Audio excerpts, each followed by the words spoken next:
ಮಹಾಲಕ್ಷ್ಮಿ ಮದುವೆ ಸೋಮವಾರದಿಂದ ಶನಿವಾರ ಸಂಜೆ 6:30ಕ್ಕೆ ನಿಮ್ಮ ಸನ್ ಉದಯದಲ್ಲಿ.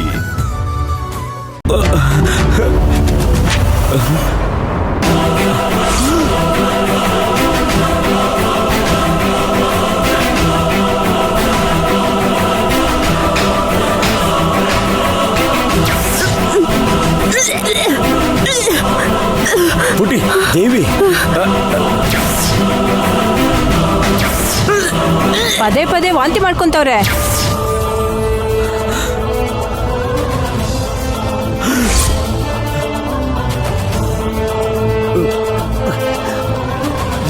ದೇವಿ ಮಗು ಮಗು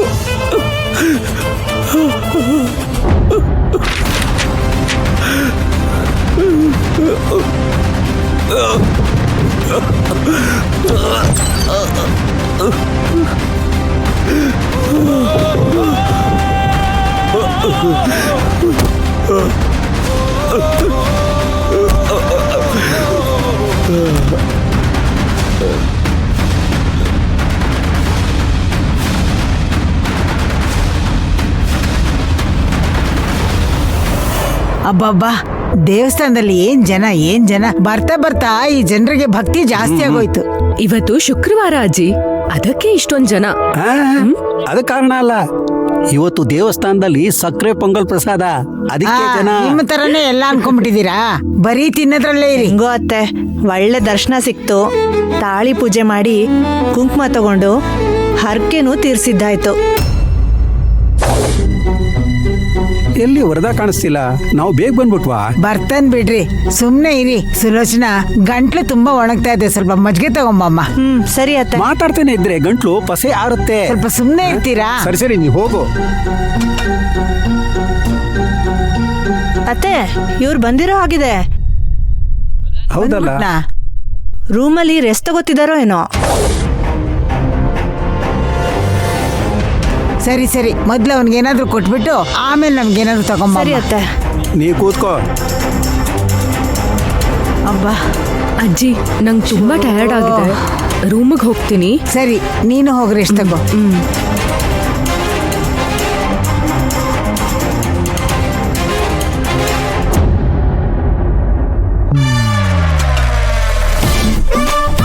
ಓಯ್ ಮಲ್ಲಿ, ಕರ್ದ್ಯಾ? ಹಾ, ದೇವಸ್ಥಾನದಲ್ಲಿ ಕಣ್ಮುಚ್ಕೊಂಡು ಸೀರಿಯಸ್ ಆಗಿ ಏನೋ ದೇವ್ರ ಹತ್ರ ಬೇಡ್ಕೊಂಡ್ರಿ. ನೋಡ್ಬಿಟ್ಯಾ? ಹಾ, 7 ಜನ್ಮಕ್ಕೂ ನೀನೇ ನನ್ನ ಹೆಂಡತಿಯಾಗಿ ಬರ್ಬೇಕು ಅಂತ ಬೇಡ್ಕೊಂಡೆ. ಹಾ, ಅರ್ಧ ತಾನೇ ಹೇಳಿದೀರಾ, ಉಳ್ದಿದ್ ನಾನು ಹೇಳ. ಉಳ್ದಿದ್ಯಾ? ಇದೆಯಲ್ಲ, ಇದೇ 7ನೇ ಜನ್ಮ ಆಗಿರ್ಬೇಕು ಅಂತ ಬೇಡ್ಕೊಂಡ್ರಿ ತಾನೆ. ಅದು ಹೆಂಗ್ ನಿನಗ್ ಗೊತ್ತು? ಏನ್ ಭಾಗ್ಯ, ಇದೇ ಮೊದಲನೇ ಜನ್ಮ ಆಗಿರ್ಲಿ ಅಂತ ಬೇಡ್ಕೊಂಡೆ. ಆ ಭಯ ಇರ್ಲಿ, ಇಲ್ದಿದ್ರೆ ಡೈವರ್ಸ್. ಬರೀ ಹೇಳ್ತಾನೇ ಇದೀಯಾ?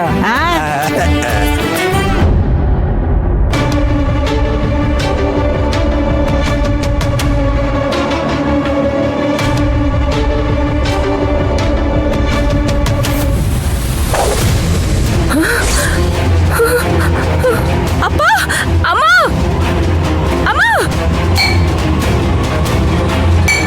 ಇಲ್ಲಿ ಬನ್ನಿ. ತಾತ, ಅಜ್ಜಿ, ಇಲ್ಲಿ ಬನ್ನಿ. ಅಯ್ಯೋ, ಬೇಗ ಬನ್ನಿ. ದೇವಿ ಏನು ಕೂಗ್ತಾ ಇದ್ದಾಳೆ, ಬನ್ರಿ ನೋಡೋಣ. ಅಪ್ಪ, ಅಪ್ಪ, ಅಯ್ಯೋ ಅಪ್ಪ, ಅಪ್ಪ ಏನಾಯ್ತಪ್ಪ?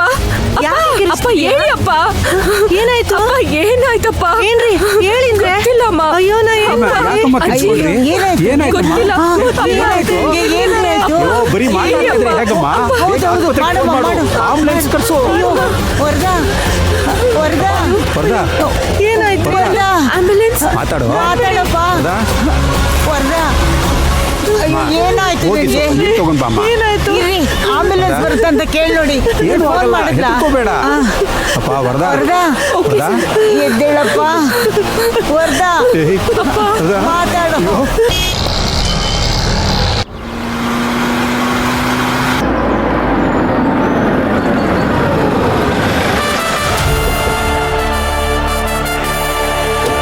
Excuse me, emergency.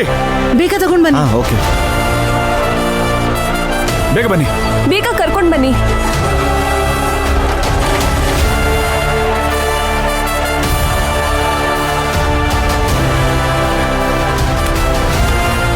ಸ್ವಲ್ಪ ಬೇಗ ಸರ್ ಸರೋಜಾದೇವಿ ಮೇಡಮ್ ಫೋನ್ ಮಾಡಿದ್ರು, ನೀವು ಇಲ್ಲೇ ವೇಟ್ ಮಾಡಿ, ನಾವು ಸರಿ, ಬೇಗ ಕರ್ಕೊಂಡು ಹೋಗಿ. ಹಾ ಓಕೆ ಸರ್. ಸ್ವಲ್ಪ ಬೇಗ ಟ್ರೀಟ್ಮೆಂಟ್ ಕೊಡಿ.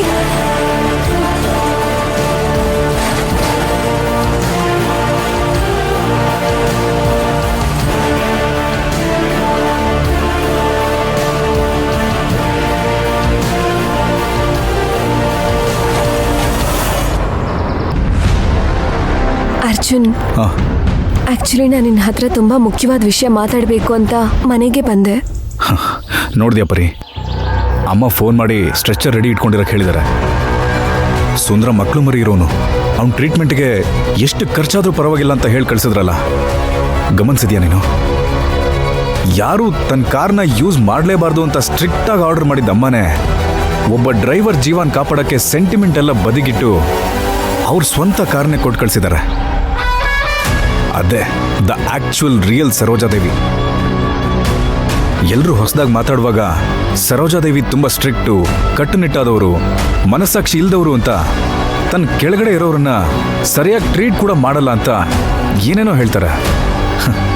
ನನಗೂ ಅದು ಗೊತ್ತು. ಆದರೆ ಸರೋಜಾದೇವಿಗೆ ಇನ್ನೂ ಒಂದು ಮುಖ ಇದೆ. ಕರುಣಾಮೂರ್ತಿ, ಕನಿಕರ, ಅಕ್ಕರೆ, ತುಂಬ ಹೃದಯ, ಮಾನವೀಯತೆ ತುಂಬಿರೋ ಮನಸ್ಸು. ನಾನು ಬರೀ ಬಾಯಿ ಮಾತಿಗೆ ಹೇಳ್ತಿಲ್ಲ, ಆದರೆ ಇವತ್ತು ನೀನೇ ಕಣ್ಣಾರೆ ನೋಡಿದ್ಯಲ್ಲ. ಒಬ್ಬ ಡ್ರೈವರ್ಗೆ ತೊಂದರೆ ಆಯಿತು ಅಂತ ನಮ್ಮಮ್ಮನಿಗೆ ಅದನ್ನು ತಡ್ಕೊಳಕ್ಕೆ ಆಗಲಿಲ್ಲ. ಹೇಗೆ ರಿಯಾಕ್ಟ್ ಮಾಡಿದ್ರು ಅಂತ ನೀನೇ ನೇರವಾಗಿ ನೋಡಿದ್ಯಲ್ಲ. ಅಮ್ಮನ ದೂರದಿಂದ ನೋಡೋರ್ಗೆ, ಅಮ್ಮನ ಬಗ್ಗೆ ಕೇಳೋರ್ಗೆ ಅವ್ರು ತುಂಬ ಒರಟೊರಟಾಗಿ, ಟಫ್ ಆಗಿ, ಈ ಹಲಸಿನ ಹಣ್ಣು ಮೇಲಿರೋ ಮುಳ್ಳಿನ ಥರ ಕಾಣಿಸ್ತಾರೆ. ಅವ್ರ ಜೊತೆ ಬೆರೆತು ಅವ್ರನ್ನ ಚೆನ್ನಾಗಿ ಅರ್ಥ ಮಾಡ್ಕೊಂಡವ್ರಿಗೆ ಗೊತ್ತು ಅವರು ಆ ಹಲಸಿನ ಹಣ್ಣಿನ ಒಳಗಡೆ ಇರೋಂಥ ಸಿಹಿಯಾದ ಹಣ್ಣಿನ ಥರ ಅಂತ. ಹೌದು, ನೀನೇನೋ ಮುಖ್ಯವಾದ ವಿಷಯ ಅಂತ ಹೇಳಕ್ ಬಂದಿಲ್ಲ. ಏನ್ ಪರಿ, ಏನದು? ಏನೂ ಇಲ್ಲ. ಡ್ರೈವರ್ ಹುಷಾರಾಗ್ತಾರಲ್ವಾ? ಹಾ, ಖಂಡಿತ. ಬಾ, ನಾವು ಒಳಗಡೆ ಏನಾದರೂ ಬೇಕಾಗುತ್ತಾ ಅಂತ ಕೇಳೋಣ. ಇಲ್ಲ ಅರ್ಜುನ್, ನನಗೆ ಟೈಮ್ ಆಯಿತು, ನಾನು ಹೊರಡ್ತೀನಿ. ಸರಿ ಪರಿ, ನೀನು ಹೊರಡು, ನಾನು ನೋಡ್ಕೋತೀನಿ.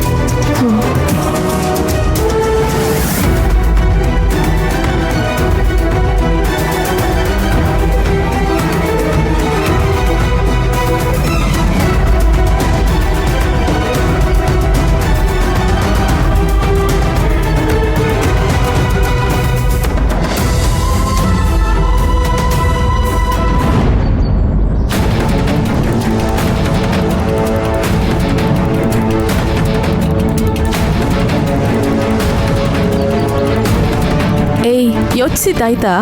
ಏನಾಯ್ತು?